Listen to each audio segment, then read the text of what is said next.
Nowadays you start saying ati, oh, dunia ilipasukia wapi, kids of nowadays. Do you know why this is happening? This is happening because, you know, back in the day, as we know it, if you go for a wedding, the bride is wearing white to symbolize purity. You know, she's untouched, she's pure. Now the man, you wear black to symbolize experience. Now, if you go to a wedding and a man is wearing a white tuxedo, we are doing it too.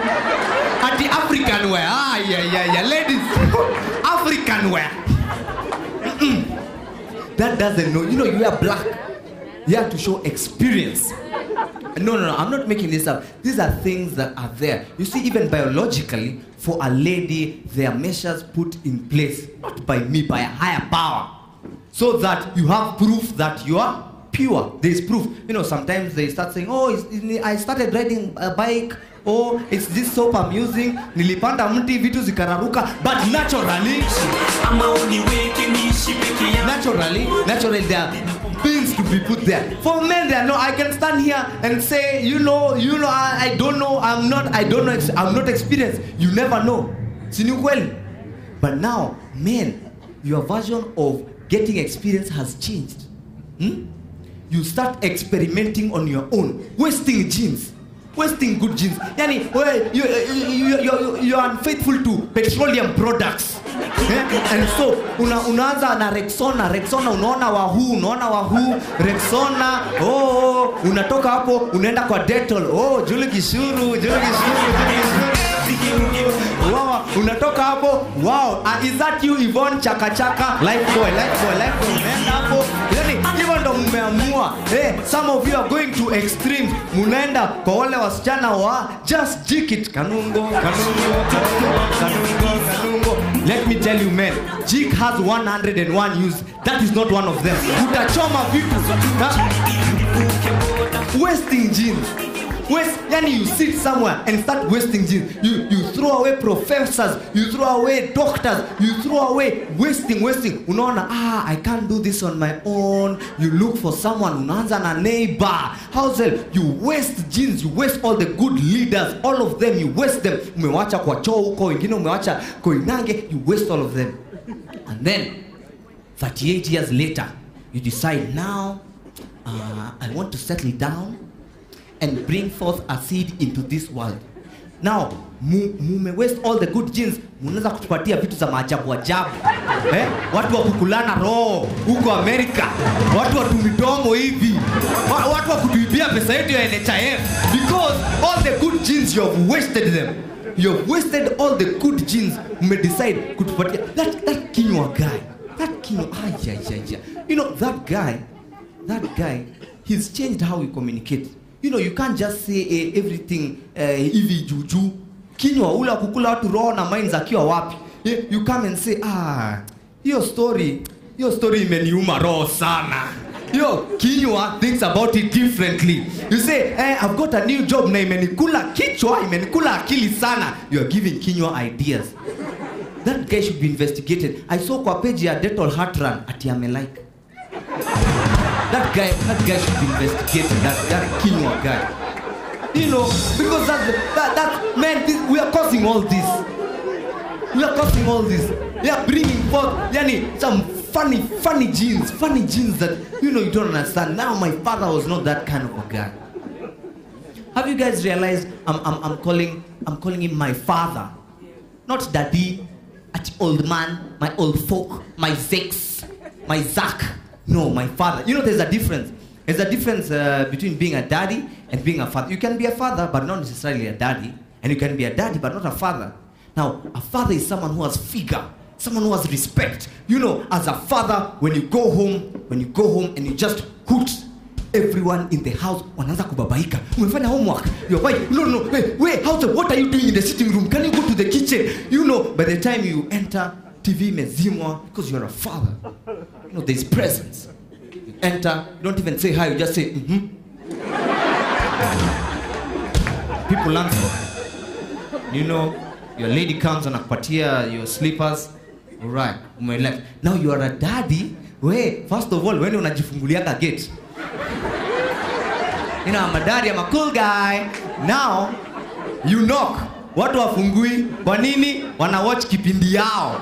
Right? The whole family, the household, you know, your wife, watu wameweka miguu juu kwa poof, wana watch kipindi yao, you know. So you call, hi guys, please open for me. You know, daddy, you're old man, you're old folk. Now they open. They don't even say hi to you. Oh, hi. Hi, yeah, Carlota, I knew it. I knew Carlota. This Carlota is crazy. You are just there, hi, okay.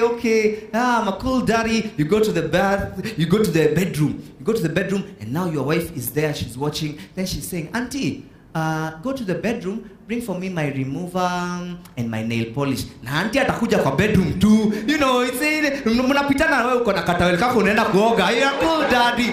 Now let me tell you, not my father. In our house, let me tell you, the house help didn't even know where the master bedroom is. She just knew there was a room that was out of bounds. Because, you know, that's a father. You know, as a father, like my father, he took me to school. Not boarding school, not, you know, daddies when your kid is, you know, class 3, you take him to boarding because you need to diversify your portfolio at work. You know, I need to consider kids are a distraction. What do you mean? My father, day school all my life, and he was there. He's asking, how much is the fees? Now defend those fees. Defend. Oh, primary maths. Okay. What else? No. Listen. My son is very good in math. Doesn't need that talk. Deduct 600. That's my father. You account for everything. Not a daddy. You just send it via M-Pesa. Then once in a while the teacher calls you. Oh, hi. When was visiting day? Oh, gosh. Last week. It's okay. Natuma pesa ya shopping. You know, you're a daddy. You're a cool guy. Not my father. Let me tell you. Being a daddy is dangerous because even your woman knows, your wife knows. You'd find nowadays, mtoto wako anaitwa daddy, na wewe unaitwa baby. You know, yuko na ndevu lakini utoto yako baby, babe. But your son has potential to be responsible. So anaitwa daddy, usikue kama hiki baby. Okay, you have big dreams. You know, that's how being a father. That's the difference between being a father and a daddy. Let me tell you, my father was a one-woman kind of a guy. I'm telling you, believe it or not, one woman. It was just my mother. And it wasn't easy. No, I'm not saying my father couldn't get women. If anything, he was fighting nature to stay with one woman. I'm telling you, my father was hot. Where? Hot. You know, let me tell you, you Google hot. My father appears. My father was hot, and then, you know, he's charming, he was intelligent, he was funny. I'm telling you, my father, those times, hakukuwa na Facebook, lakini mutual friends. Where? There was no Twitter, but the followers of my father. My father was hot. Do you want proof that my father was hot? No, imagine, this is the chip. Imagine the old block. If all this is just the chip. You know, they say the apple doesn't fall so far from the tree. I'm just an apple. Can you picture the tree? Can you? I'm telling you. You know, in Kenya, people don't celebrate. You have to celebrate yourself. For real. Like now, I have to stand here and tell people, you know, I'm hot. In fact, you know, nowadays when you Google hot, my father appears, but then because he's not available, the next available option, the second link is me. JB. Did you mean JB? You know, in fact now, when ukikunywa chai moto, you should say, this tea is JB. This tea, wow, it's so JB today. In fact, this show is called JB Seat. This show is called JB Seat. No, my father was hot, but only had one, as hard as it was. But you know, my father told me, my son, sit down, let me tell you something. Now, told me, as a man, there comes a time when you can't be selfish with your love. Don't be selfish with your love. Diversify your love. You know, love is happy. Love is there to be shared. So, he told me, my son, that time I was eating fries, he told me, my son, unaona hizo chips unakula? One day, itakuwa mtu. Chips atakuwa mtu. I'm like, I don't understand. Told me, don't understand. Just know that these chips ni chakula. Siku moja chips atakuwa mtu. I was like, Dad, I don't understand. He told me, what's that? I told him, an apple. And that, a blackberry. What are those? They are fruits. One day, they'll be gadgets of communication. You know, at this point, I don't understand, so I have to pull out my nakageni. Okay. All right. Okay, have the final word, Dad. Have the final word. Have the final word. You know best. You know best. So, my father told me that one day, there'll come a phenomenon called Mpango wa Kando. I was like, tell me more, Father. He told me, my son, Mpango wa Kando is a side plan. It's not a backup plan. Your marriage doesn't fail, you marry on Mpango wa Kando. It doesn't work like that. Mpango wa Kando is part of the plan. Okay? It's like a road. You know, it's like this road. So I'm traveling on this road, and then hapa kuna kashida kidogo. So what do? Use the diversion. Use the diversion. This is the Mpango wa Kando. But you have to come back to the road. You have to come back to the road, okay? The reason why I use the diversion is because there was something wrong here. Maybe the things that used to be given that were your rights, you're not being given anymore. So you go to the diversion to get these rights and you come back to the road. Okay? This is not a permanent plan because I can go, I come back. The road has been fixed. My rights are back. You know, I don't have to use the diversion. Okay? So, what I'm saying is Mpango wa Kando is part of the plan. It's part of the bigger picture. Okay? And now, you need to understand that. Now, when I say Mpango wa Kando, necessarily I am addressing ladies. I'm not saying men cannot be a Mpango wa Kando. I'm just saying it ends badly. It ends badly. You know, my girlfriend, when she meets my Mpango wa Kando, wanapigana vita. Lakini ni vita tu ya Facebook. You'll never get him. You know, you enemy of progress. You husband snatcher, husband stealer. Inaishia hapo. Now for men it's different. Because for example, if I'm someone's Mpango wa Kando, and for example, this lady, the husband, is working in the military.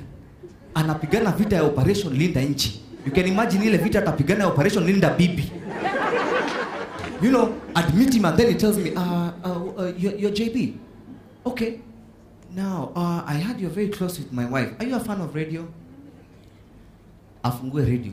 Unasikia? Kifo cha tangazo cha JB Masanduku Junior. Kifo cha tangazo cha JB Masanduku Junior. I'm like, that's me and I'm not dead. And then he's like, ukiendelea hivyo, I'm not convinced. So, what am I saying? I'm saying it's not easy for a man to be a Mpango wa Kando. It's not easy. So, ladies, you should know that if you are Mpango wa Kando, you are part of the plan. Okay? You're part of the bigger picture. Now, for you, do not diversify your love. Specify. You know where you come in. Don't start asking me, how's your day? Oh, I'm going through. I have someone to tell me that. You just know where you come in. You know where you come in. You know, it's like, again, it's like a road. Now, on this road, you as a man, you're like a matatu. Okay? Now, your woman is the road. Now, for every road, there are designated stages. Okay? You have to come to this stage. Ushukisha watu. You drop some people. You drop some. Now, so Mpango wa Kando is this stage. Okay? No, Mpango wa Kando is this stage. So as a man, I go. I feel, I'm burdened. I'm carrying too many Chinas. Naenda kwa stage, nashukisha watu. Then I come back to the road. I keep traveling. Now, you understand one thing. As a matatu, I'm moving. But it's not physically possible to move a stage.